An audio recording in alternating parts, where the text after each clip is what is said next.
Well, I think you need to be leery, and especially, what I think of is the TV ads that you see all around you now that talk about my lawyer got me $125,000 or my lawyer got me $400,000. And those ads are concerning, at least to me. I mean, we've thought about using those same types of ads. Lord knows we've got the results where we could put a lot of those ads on the air. But I'm concerned about how misleading they are to the public in general when they see something like that. There's a couple of things I can say. First, anybody that got a recovery of $100,000 or more, they had a real injury. I'm talking, surgery or some sort of, broken bone. I mean, there's no insurance company that's paying that sort of money for, a muscle strain, nor should they be. I mean, frankly, the system wouldn't be sustainable if they were. Anytime you hear about somebody that got $1 million plus in a recovery, then their life has been turned upside down. I mean, either they have the type of injury that affects every moment of their life until the end, or they've had a family member killed.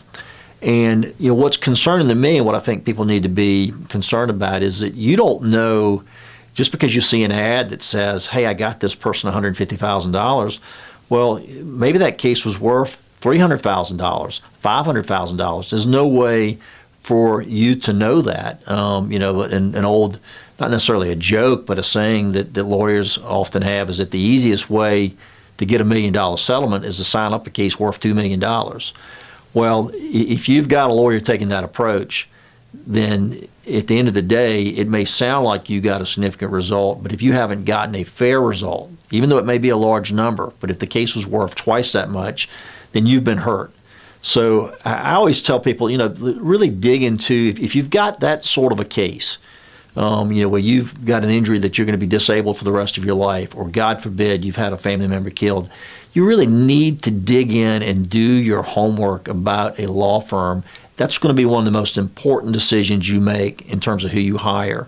And you need to dig in. I mean, dig into the website, see what sort of, what sort of organizations are these lawyers involved with? Have they been the leaders of those organizations? What sort of accolades have they received from groups that you really can trust? Groups like Super Lawyers and Best Lawyers in America. Those are real honors, and you want to make sure that you're working with people that have got that sort of substance, because if not, you may end up with a large check, but 5 years, 10 years down the road, you may realize, it wasn't enough and I made a mistake.